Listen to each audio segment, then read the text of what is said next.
Bonjour tout le monde, j'espère que vous allez bien et que vous êtes bien installés. Aujourd'hui, une nouvelle vidéo sur ma chaîne. Je vais vous envoyer faire un petit voyage dans le temps, dans le monde merveilleux du doublage et de la localisation des jeux vidéo dans les années 90-2000. On est nombreux à s'être bien moqués à l'époque des doublages de Ken le Survivant ou de Nicky Larson dans le Club Dorothée. Je vous rassure tout de suite, dans les jeux vidéo, il y a eu de sacrées pépites et je vais vous en faire découvrir quelques-unes aujourd'hui. J'espère que la vidéo vous plaira et que vous allez bien rigoler. Allez, c'est parti, accrochez vos ceintures.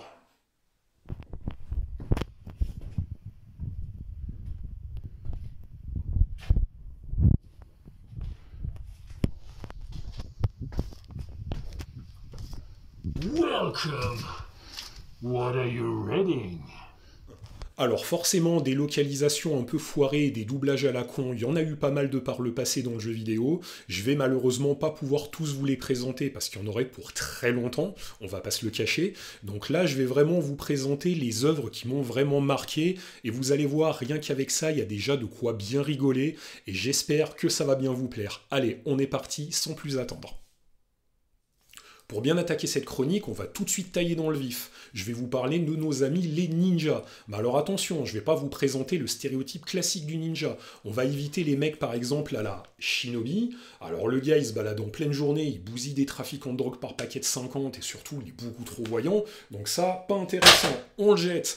Donc on va éviter également d'autres stéréotypes du ninja, comme un ninja très connu, ce bon vieux Naruto. Alors là, le gars, il est beaucoup trop remuant, beaucoup trop bavard, et à chaque fois qu'il donne un coup de poing, le mec, il y en a pour un cratère de 10 mètres. Donc celui-là, pareil, pas intéressant.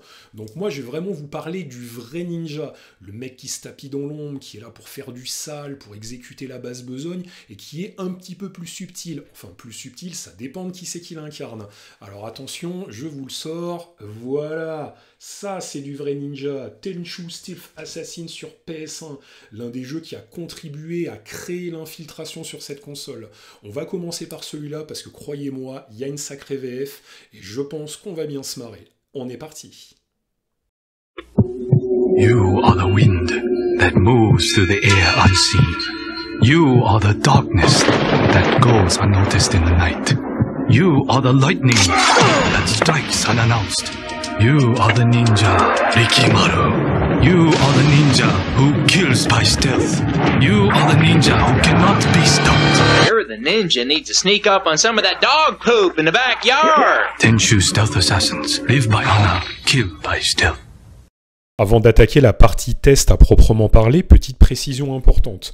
Pendant que vous êtes en train de contempler la couverture du Console Plus de novembre 98 où figure le test de Tenchu, je vais vous parler rapidement du barème des notations de l'époque. Les grands magazines de jeux vidéo, Console Plus et Joypad en tête, notaient leurs jeux sur 100%. Il faut savoir que le barème était un peu différent de maintenant. Il faut savoir qu'en dessous de 80%, un jeu n'était pas considéré comme bon. Donc à partir de 80%, on a un jeu déjà qui est assez bon, 85-90% très bon, et au-dessus de 90%, voire à 95 au-dessus, on est sur du très bon et de l'excellent. Voilà, c'est une petite précision importante à faire, dans la mesure où Console Plus étant mon magazine préféré, vous verrez régulièrement beaucoup de tests, donc ça vous permet d'avoir un ordre d'idée pour plus tard. Et nous voilà partis pour le test de Tenchu sur PlayStation 1. Donc concrètement, qu'est-ce que c'est Tenchu? Tenchu, c'est le fruit de la collaboration entre Activision, qu'on connaît très bien pour la série des Call of Duty, Sony Music Entertainment, et le jeu est développé par le petit studio talentueux japonais Acquire, à qui on devra notamment quelques années plus tard la très bonne série des Way of the Samurai. Donc, pour commencer, Tenchu, c'est un jeu unique. Avec Shadow Warrior, Ninja Spirit ou Shinobi, le ninja était devenu un personnage classique et stéréotypé du jeu vidéo. Mais là, on va découvrir carrément une nouvelle facette du tueur de l'ombre. Et dans Tenchu, vous avez le choix entre deux personnages. Rikimaru, le garçon costaud à l'air bien méchant, et Ayame, la fille. Donc chacun de ces ninjas aura donc un arsenal à sa disposition pour venir à bout des 10 niveaux. Vous avez bien entendu les classiques kunai, grappin, parchemin magique, bombe, sabre. Les 10 niveaux demandent à chaque fois de remplir une mission particulière. Soit c'est une simple mission d'assassinat, comme punir un infâme marchand dans la mission 1, ou parfois récupérer des objets clés, ou parfois secourir un ninja, ou tout simplement libérer une princesse. Donc, là où des ninjas comme Shinobi œuvraient carrément en plein jour directement devant tout le monde, là forcément le but du ninja dans Tenchu c'est de se planquer. Donc les ninjas de Tenchu préfèrent se cacher dans l'ombre et agir dans le secret. Les méthodes elles sont simples, espionner l'ennemi du haut d'un toit, se coller à un mur, se planquer, arriver dans le dos et forcément trancher des gorges. Donc là pour le coup il suffit juste de les attaquer sans prévenir de préférence, sans se faire repérer c'est encore mieux, et là par contre si vous faites repérer c'est là que les choses se gâtent. Si, lors d'une mort furtive, un coup suffit, dès lors que l'ennemi vous repère, là il dégaine son sabre, et là va falloir se battre à la loyale ou fuir. Et se battre à la loyale, c'est pas toujours très facile, parce que la caméra du jeu, vous allez voir, est pas super bien gérée. Il faut éviter, lors des missions, de tuer également les innocents, parce que forcément, non seulement vous allez perdre dans votre classement, mais en plus, ça va directement aussi vous impacter, car il faut savoir que lors des 10 niveaux du jeu, à chaque fois que vous terminez un niveau, vous obtenez un classement.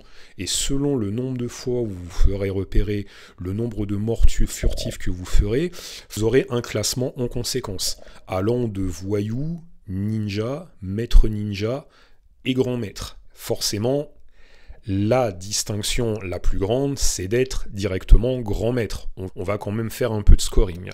Bref, on va passer à la partie avec les notes. Donc vous avez notamment un petit encart, comme je vous disais, par rapport au côté gore du jeu et le côté un peu subtil. Donc là, vous avez notamment les petits égorgements qui vont bien.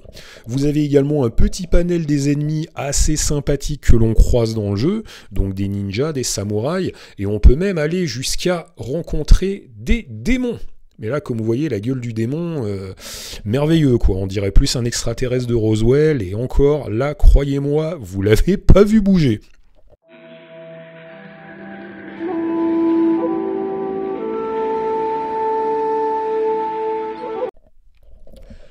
Enfin bref, donc du coup, maintenant, on passe un petit peu au côté véritablement barème et le côté note du jeu à proprement parler. Comme je vous expliquais, on est sur un barème à 100% au niveau des notes.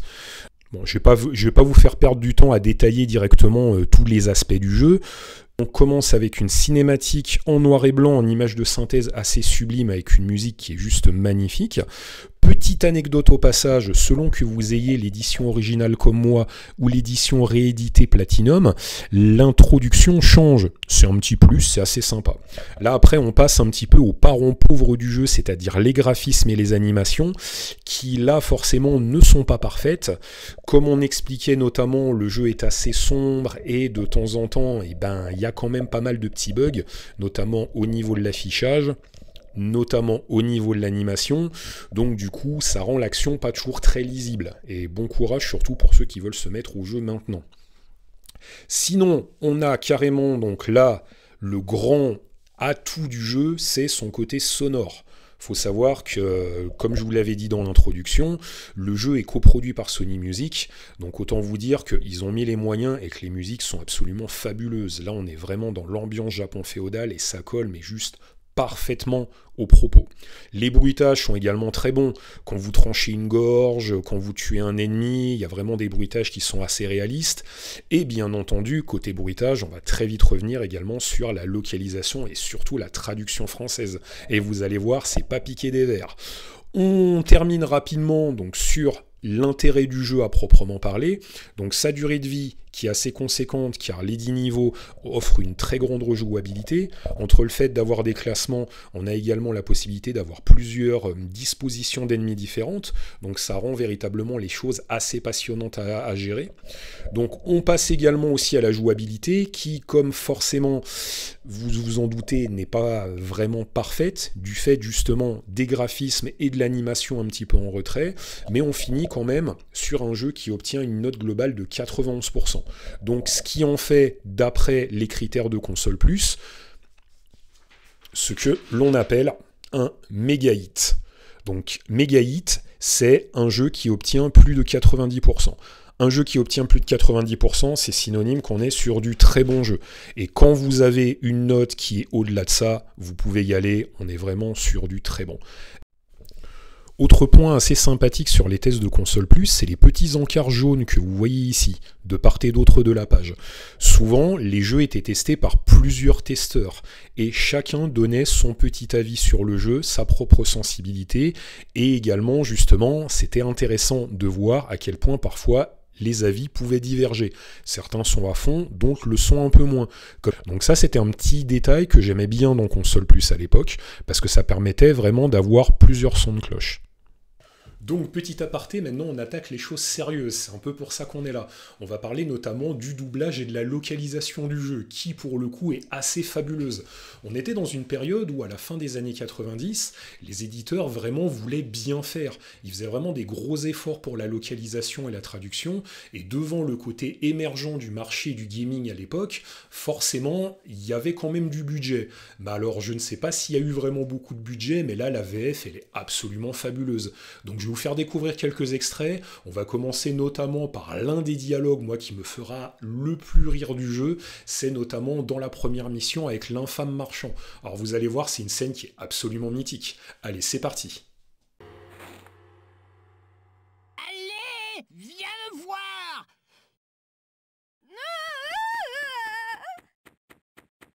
Quoi? Qui êtes-vous? Je viens venger les innocents que tu as maltraités. Au secours! Aidez-moi! On dirait que tu t'es incrusté dans la mauvaise soirée. C'est Shigoya qui m'intéresse. Écarte-toi si tu ne veux pas mourir. Va-t'en! À l'aide! Au secours! Tes gardes du corps sont morts. À ton tour. Mon argent! Mon argent! Il ne te reste rien qu'une éternité en enfer. Pas mal comme doublage, n'est-ce pas? Moi, à l'époque, ce qui m'a vraiment marqué sur ce jeu, c'était vraiment le doublage, notamment des boss. Tout au long des 10 missions, des boss, il y en a quelques-uns, forcément, et il y en a qui sont absolument mythiques. Vous avez par exemple le gros goût à la mission 8, qui est juste magnifiquement bien doublé. Je sais ce que tu veux. Tu veux la pierre? Je l'ai avalée. Tu n'es pas prêt de la récupérer. Tu t'en sers pour faire du mal aux gens. Je la prendrai, même si je dois t'éventrer. Ou alors l'un de mes petits préférés, et lui il vaut vraiment des points, c'est Onikage sur les missions 9 et 10. Alors là on se retrouve carrément devant un gars qui est censé être ultra badass et ultra ténébreux, et en fait c'est un espèce de guignol qui bouge tout le temps quand il parle. On dirait une version un petit peu low cost de Brandon Lee dans The Crow, mais version japonaise. Vous allez voir, il est vraiment énorme. Tu t'es bien débrouillé. Le seigneur Meio serait impressionné. Onikage, ton maître, Meio, est derrière tout ça? Qu'est-ce que ça peut faire? Le château du seigneur Koda doit être nôtre alors qu'il est. Et tu vas périr ici.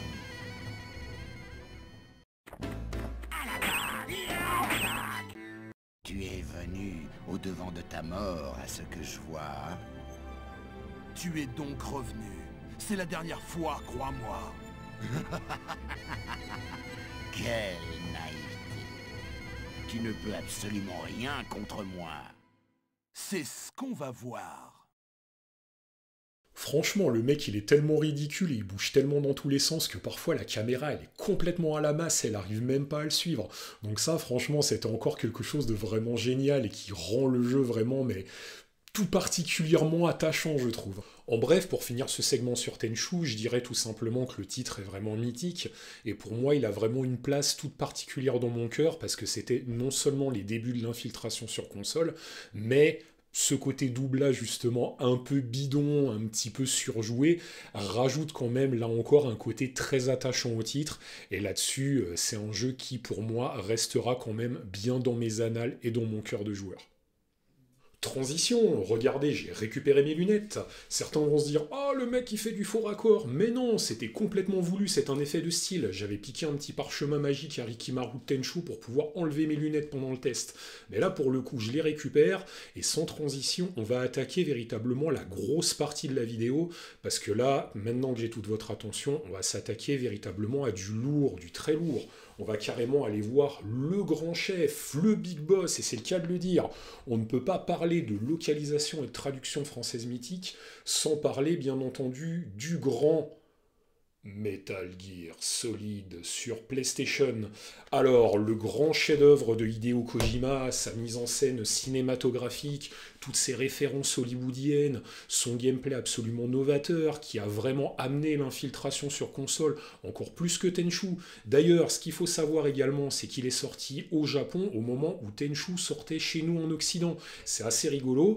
Et d'ailleurs, je vais pouvoir vous offrir non seulement le test de la version européenne qui était sortie, elle, par contre, au mois de mars 99, mais également la version import de novembre 98, pour pouvoir un petit peu croiser les notes, c'est plutôt intéressant.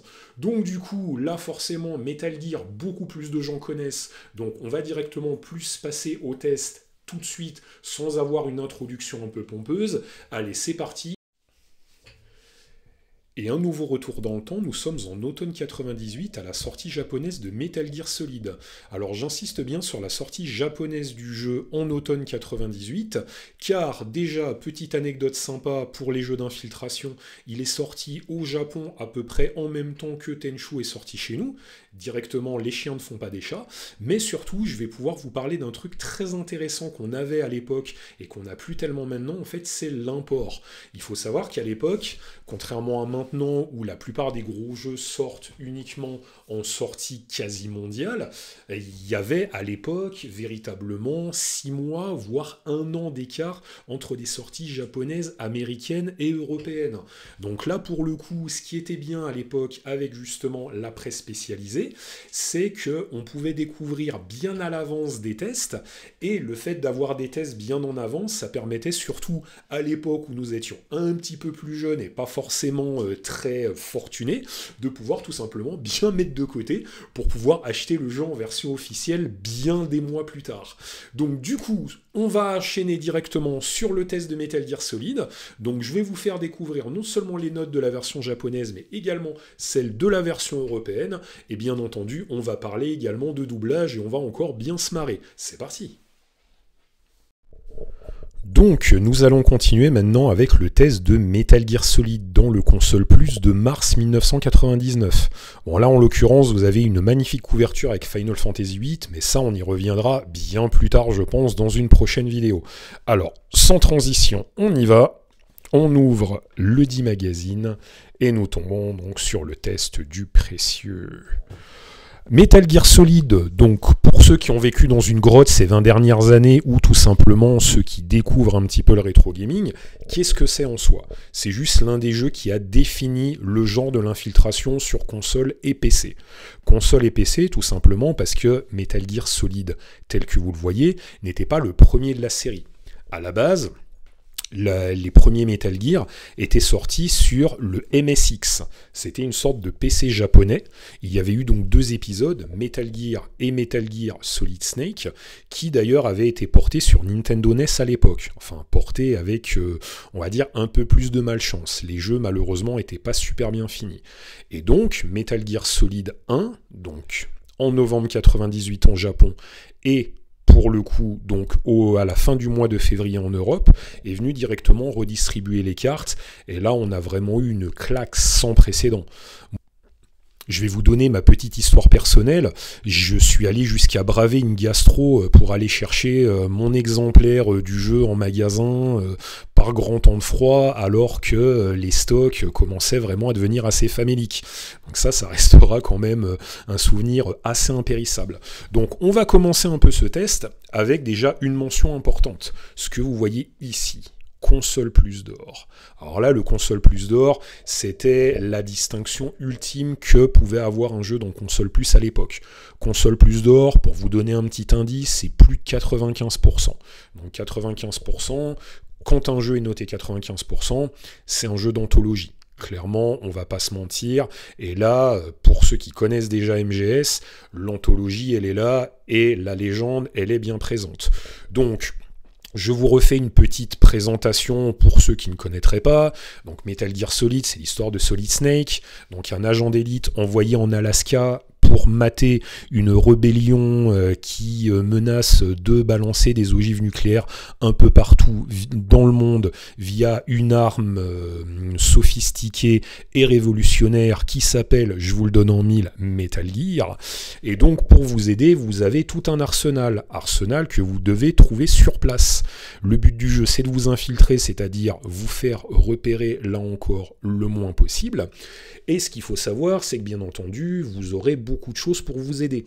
Donc vous avez la possibilité d'avoir après régulièrement des armes létales ou non létales. Bref, donc du coup, je ne vais pas vous parler pendant 30 ans de Metal Gear. Là, on est là pour se faire plaisir et on est là notamment aussi pour pouvoir découvrir le test dans la presse et vous parler de doublage. Donc on enchaîne tout de suite avec notamment des grands passages comme Psycho Mantis, qui est donc l'un des boss les plus emblématiques du jeu. On est quand même sur un boss qui va un petit peu briser le 4e mur. Le gars, il va carrément lire dans votre carte mémoire pour voir si vous avez des jeux Konami dedans et bien se foutre de vous par la même occasion. Ça, c'est assez énorme pour l'époque. Tu doutes toujours de moi? Je vais lire ton âme dans tous ses détails. Ah, je peux lire dans tes pensées. Toi, tu aimes Castlevania, n'est-ce pas? Il va également tirer parti des capacités de vibration de la DualShock à l'époque et par sa grande force mentale, vu que monsieur est un super télépathe, faire vibrer votre manette. Ça, c'est un grand moment de rock'n'roll également. Alors, je vais te montrer mon pouvoir psycho-cinétique. Pose ton contrôleur au sol. Mets-le aussi à plat que tu peux. C'est ça. Je vais déplacer ton contrôleur par ma seule force mentale.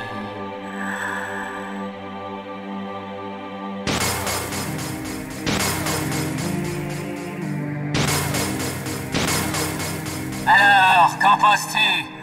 Tu ressens ma puissance? Fin de la démonstration. Les personnages sont assez hauts en couleur, certains sont stéréotypés, mais assez légendaires. On va passer un petit peu là-dessus. Donc comme vous voyez, il y a pas mal de rubriques qui présentent un petit peu le jeu. Là, vous avez par exemple une sorte de mode training en réalité virtuelle, un petit peu représenté à la Tron, où vous pouvez vous faire un petit peu la main.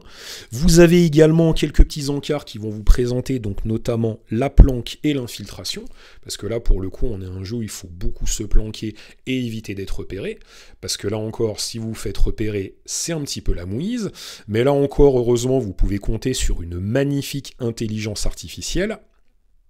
Faut savoir, les gardes sont pas toujours très fut-fut, et en plus, ce qui est assez marrant, c'est que les mecs peuvent vous chercher pendant au moins 5 minutes, et tout d'un coup, c'est hop, retour à vos positions. Et là, les mecs reviennent là où ils étaient, très gentiment. Donc là encore, vous pouvez les égorger, vous pouvez leur tirer dessus, faire péter une grenade et tout ce qui s'ensuit, et vous faire plaisir. Vous avez également quelques petits trucs qui étaient vraiment sympas à l'époque et très révolutionnaires, comme le système du codec, qui vous permet en temps réel de communiquer avec beaucoup de personnages du jeu.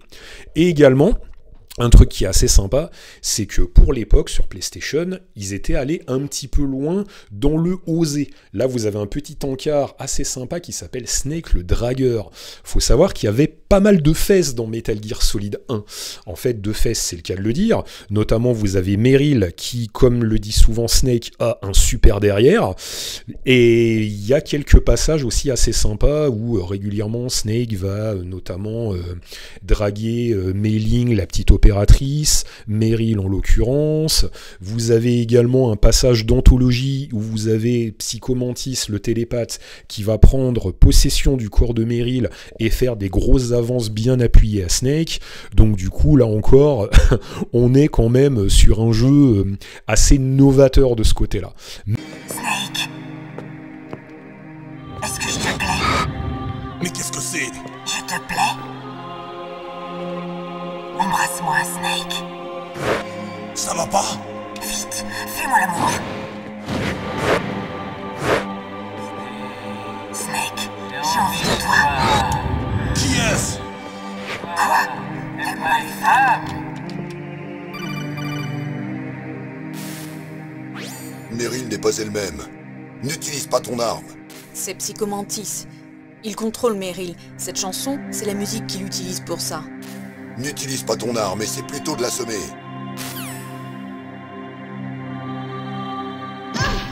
Et malgré tout, comme l'indique également aussi le petit encart ici, on est quand même sur un jeu qui véhicule un message de paix. Parce que bizarrement et paradoxalement, pour un jeu qui parle de guerre, d'agents secrets, de rébellions terroristes et autres, on est sur un jeu en fait qui prône le pacifisme et l'antinucléaire. Donc ça contribue, je dirais même encore, dans la légende du grand Metal Gear.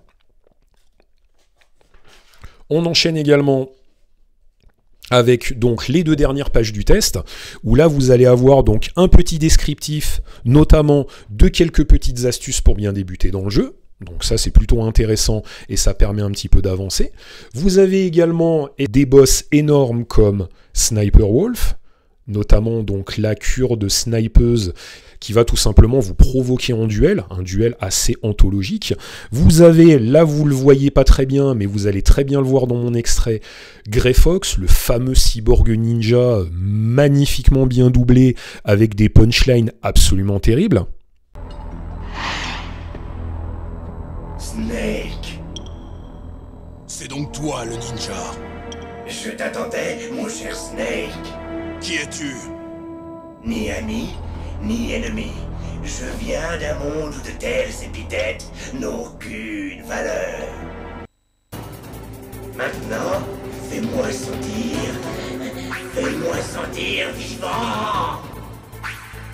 Fameuse réplique qui va sûrement vous faire marrer, mais également aussi un petit détail que certains peut-être ignorent, le pourquoi du « fais-moi sentir vivant » un peu mal traduit, c'est que tout simplement beaucoup de traducteurs à l'époque, et ça a été le cas notamment sur MGS, travaillaient non pas à partir de la version originale japonaise, mais à partir de la version anglaise, ce qui fait que de temps en temps il y a quelques barbarismes et forcément il y a quelques traductions qui passent un petit peu à côté. C'est un peu dommage, mais ça n'enlève rien à l'aura du jeu en lui-même. Et tant qu'on est à parler du doubleur du Cyborg Ninja, la transition elle est magnifiquement trouvée. Je vais vous raconter une grosse anecdote assez cocasse, et vous allez voir, je pense que ça va vous plaire, je vais vous parler de Olivier Deslandes. Vous allez me dire qui est Olivier Deslandes, car mis à part être le doubleur du Cyborg Ninja, c'est tout simplement l'un des pionniers de la localisation et de la traduction du jeu vidéo en Europe dans les années 90. Rien que ça. Donc on est à peu près au milieu des années 90. Là, à ce moment-là, il y a vraiment le boom du jeu vidéo en Europe. Là, forcément, les gens commencent à saisir justement la portée marketing de la chose et l'explosion du business. Et forcément, ça en attire quelques-uns. Dont justement ce fameux Olivier Deslandes en question, qui va tout simplement en fait créer en freelance une société qui va être spécialisée dans la traduction et la localisation des jeux vidéo divers. Pour vous donner une idée véritablement de la portée du travail du bonhomme, imaginez qu'il est quand même à l'origine de la localisation et de la traduction de séries mythiques comme Tomb Raider, Silent Hill, Medieval, Metal Gear Solid et j'en passe et bien d'autres. Et là pour le coup donc il a été carrément mandaté par Konami pour être le coordinateur européen de toute la traduction de MGS1. À l'origine, il s'était fait connaître par Konami Japon car il avait déjà participé à la localisation et aux commentaires de ISS Pro. ISS, vous vous souvenez, la mythique série de jeux de foot de Konami qui d'ailleurs s'est renommée après en Pro Evolution Soccer. Avec son homologue japonais, ils ont tout simplement coordonné toute la traduction européenne du titre. toute la traduction européenne du titre, c'est un travail quand même assez énorme dans la mesure où ils se sont occupés de la traduction française, italienne, espagnole, mais aussi allemande du titre. Donc pour vous donner une idée, ça représente ni plus ni moins près de 2 mois de travail à la hauteur d'environ 11 à 12 jours de tournage pour chaque langue, avec forcément tous les acteurs qui s'en suivent. Donc un travail assez titanesque. Et histoire également de faire une petite cerise sur le gâteau, lui et Konami se sont dit à l'époque, on va donner un peu plus d'aura au projet. On va essayer de trouver un studio d'enregistrement mythique, histoire de bien marquer les esprits. Et ils ont mis les petits plats dans les grands, et ils se sont dit, bah, tant qu'à faire, on va y mettre du budget, et ni plus ni moins, on va enregistrer ça où à Abbey Road en Angleterre. Un petit studio pas du tout connu et pas du tout mythique, qui a été rendu mythique par un petit groupe de pop pas très connu. Enfin bref, donc le studio mythique des Beatles, comme vous avez deviné, donc forcément, là pour le coup, ça pue quand même grave la classe. Donc, histoire de revenir sur le doublage, il y a tellement de passages mythiques dans le jeu que je pourrais pas tous vous les énumérer. Par exemple, la rencontre entre Snake et Meryl qui est assez énorme. Bouge pas! C'est la première fois que vous tenez quelqu'un en joue? Vos mains tremblent. Alors, la bleusaille, tu sais tirer? Fais gaffe, je suis pas une bleue! Tu mens! Ce regard nerveux, la peur dans tes yeux. Tes yeux sont ceux d'une bleue, plus bleue que le ciel. Et tu n'as jamais tué, je parie. Tu parles trop. T'as même pas enlevé la sécurité, la bleue. Je suis pas une bleue! Vous avez également notre ami Vulcan Raven, le grand chaman géant, comme il l'appelle, un espèce de gros bourrin qui se balade avec une grosse sulfateuse des familles et qui adore se tirer l'oreille. Toi aussi tu vis en Alaska. Tu connais les Olympiades esquimaux-indiennes? J'en ai entendu parler. Tu dois être très fort dans la discipline mangeur de muktuk. Oui, c'est vrai.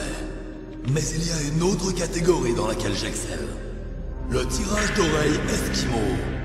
Tu veux qu'on se tire l'oreille? Petit instant culture générale, le muktuk. Qu'est-ce que c'est que le muktuk? C'est un plat typique inuit fait à la base de baleine. Ça n'a pas l'air super ragoûtant, mais au moins ça a le mérite d'exister. Vous avez également donc un petit screen où vous pouvez admirer donc le fameux Metal Gear, la fameuse arme révolutionnaire avec laquelle les terroristes veulent tout faire péter. On arrive donc sur les notes. Comme vous allez voir, là, on est encore sur du dithyrambique. Il faut savoir que là, tout pratiquement est au-dessus de 85 ou de 90%.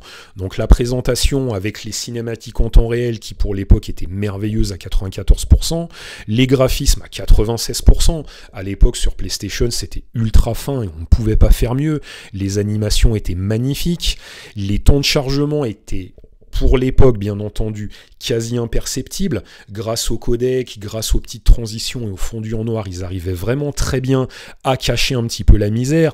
La musique et l'ambiance étaient absolument terribles. Les bruitages, tout était vraiment fait pour vous mettre à l'intérieur de la peau de Snake. La durée de vie a encore été assez conséquente, car quand vous finissiez le jeu, vous avez la possibilité d'être noté sur vos performances, et si vous finissiez le jeu plusieurs fois, vous pouviez notamment débloquer des trucs très intéressants. Je me souviens avoir fini le jeu plusieurs fois et avoir débloqué notamment le camouflage optique ou encore le bandana qui vous permet d'avoir des munitions illimitées. Là, croyez-moi, vous avez vraiment de quoi vous faire plaisir. Et là, donc, on est sur un intérêt à 96%, donc ce qui est vraiment colossal pour l'époque. Petite chose intéressante également, plus tôt dans la vidéo, je vous parlais également de l'import. Le fait de pouvoir avoir des jeux en avant-première, même s'ils n'étaient pas traduits, mais de pouvoir avoir également à l'avance des tests pour pouvoir donc directement, en fait, mieux appréhender les versions officielles. Là, vous avez la possibilité, attention transition magique, de pouvoir voir une petite comparaison avec des notes de la version japonaise, qui elle était sortie donc pour le mois de novembre 98. Et comme vous voyez, là encore, Les notes sont assez similaires et on est encore sur quelque chose véritablement d'assez énorme au niveau notation. Vous remarquerez quand même qu'il y a quand même un petit point de plus dans la version japonaise. Faut croire qu'à l'époque, ils avaient été encore plus émoustillés par le produit. Bon, allez savoir pourquoi. Après, c'est les aléas des notes. Mais là encore, comme vous voyez, au niveau de la notation, on était vraiment sur quelque chose de très dithyrambique. Donc du coup, Metal Gear, pour le coup, on était vraiment sur un jeu assez énormissime et assez légendaire. Et pour terminer, une petite pensée émue à nos collègues de Player One qui, dans leur numéro de mars 99, n'ont mis qu'un petit 85% à cette légende qui est Metal Gear Solid. Ah, bande d'hérétiques!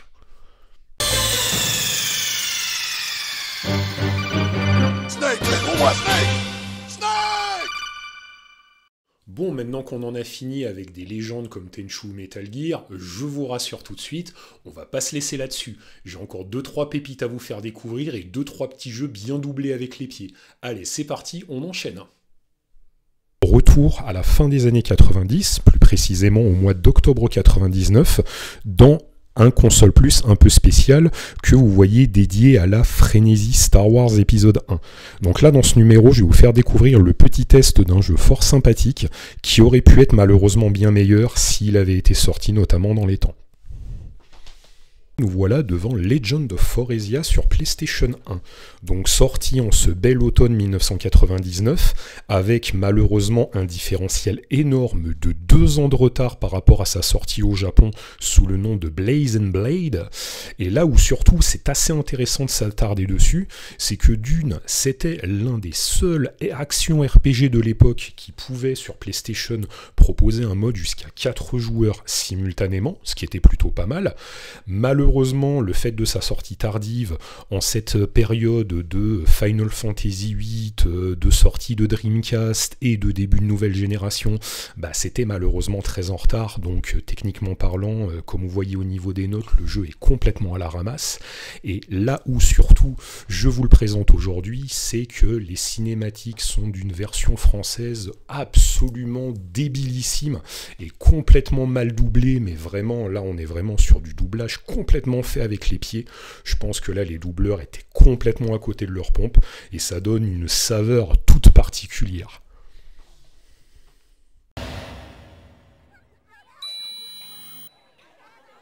Et c'est pour ça qu'on a failli y laisser notre peau.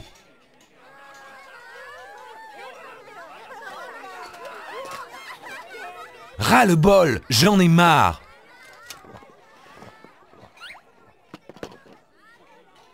Tu es vraiment incroyable. Alors, qu'est-ce que tu attends pour le balancer? Il n'en est pas question, mais...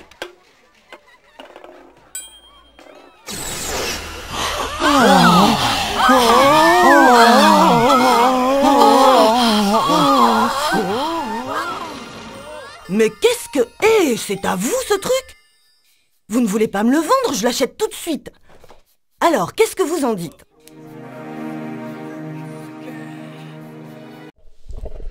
Donc ce Legend of Foresia, un petit jeu ma foi fort sympathique qui aurait malheureusement mérité beaucoup mieux. Allez hop, poubelle! On enchaîne cette chronique avec un petit bond dans le temps. Là, nous ne sommes plus en 98 ni en 99, mais nous sommes en avril 2002. Vous allez donc découvrir le test d'un jeu assez mythique, issu d'une série qui a eu droit à de multiples déclinaisons. Et on enchaîne donc avec le dernier né à l'époque de la célébrissime série des Dynasty Warriors, qui sortait donc sur PlayStation 2. Là, on se retrouve devant l'une des plus grande série japonaise de ces 20 dernières années, qui est carrément devenue une institution chez eux. Il faut savoir qu'ils sont très férus de culture chinoise et notamment de Chine médiévale, puisque c'est un petit peu le sujet. Il faut savoir que depuis 20 ans, la série a eu des déclinaisons multiples et variées. En plus des Dynasty Warriors, sont nées les séries des Warriors Orochi, des Samurai Warriors, et là encore, beaucoup d'éditeurs les ont démarchés pour pouvoir justement adapter leur licence. On va de Gundam à Berserk, en passant par One Piece, Persona plus récemment, ou même encore carrément Zelda avec la série des Hyrule Warriors qui a vraiment cartonné. Là où on va vraiment s'intéresser à Dynasty Warriors 3 aujourd'hui, c'est pas plus au fait que techniquement parlant le jeu est magnifique, que les animations sont souples et que le nombre de persos est assez impressionnant, mais ce qui justifie cette note assez faiblarde de 79% seulement est tout simplement dû véritablement à son manque d'originalité, car c'est une formule qui a été vue et revue, et qui, malgré qu'on en soit au 3e épisode à ce moment-là, commençait déjà à montrer ses limites. Faut savoir qu'on n'est ni plus ni moins sur du jeu de massacre de masse, et à l'époque, le côté stratégique était vraiment pas du tout mis en avant. Alors je vous rassure, entre-temps, ils ont fait beaucoup de progrès, et maintenant la série est beaucoup plus riche. Voilà, et surtout, là où je m'attarde aujourd'hui dessus, c'est que la VF au niveau des cutscenes, elle est complètement pétée. Là, je vous fais découvrir un petit peu parce qu'il y a de sacrées perles. Allez, on découvre ça tout de suite.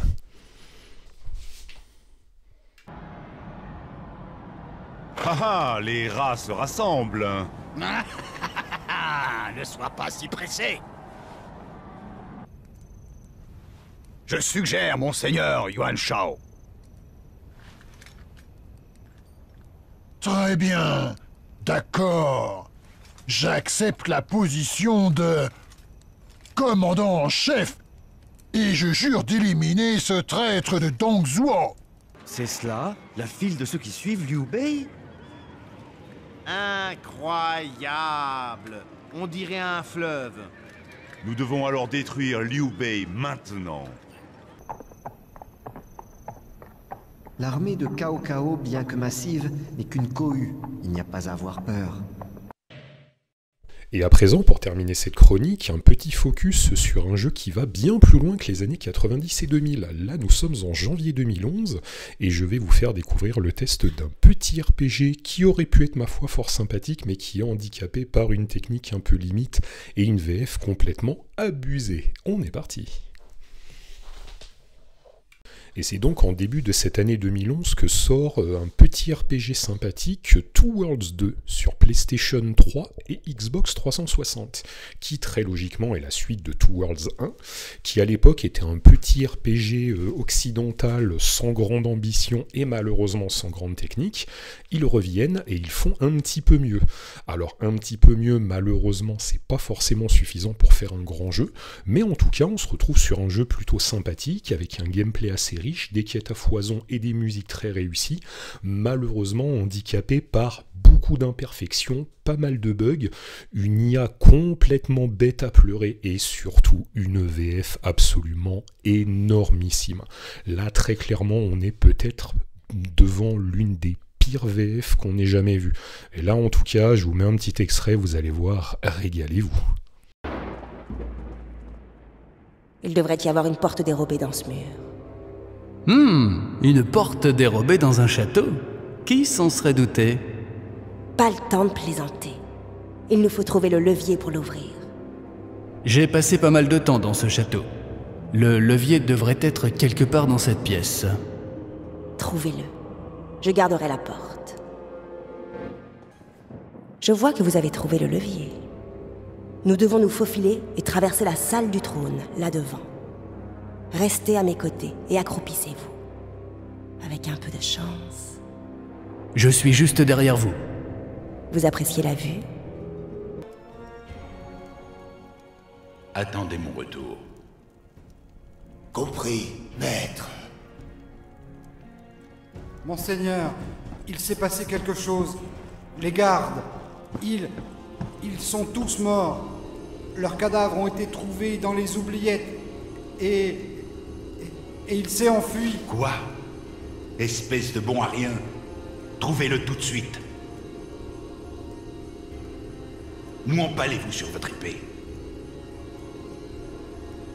Oui, sire. Comme vous l'ordonnez. Ces crétins ne trouveraient pas d'eau en plein océan. Sorda, veillez à ce que les choses rentrent rapidement dans l'ordre. Il ne quittera pas le château.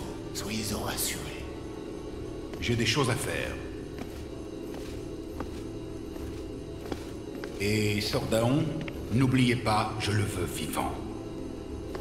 Bien sûr, maître.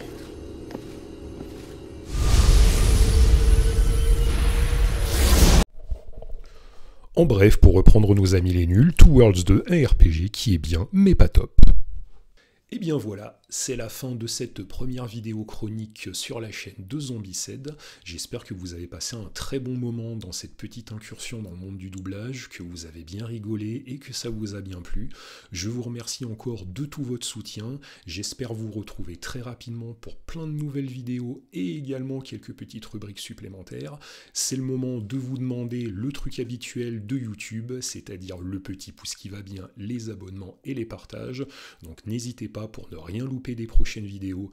Je vous fais plein de bisous et je vous remercie encore une fois. Ciao les amis. Décidément les temps comme les œufs sont durs. Et la bêtise n'a pas de limite.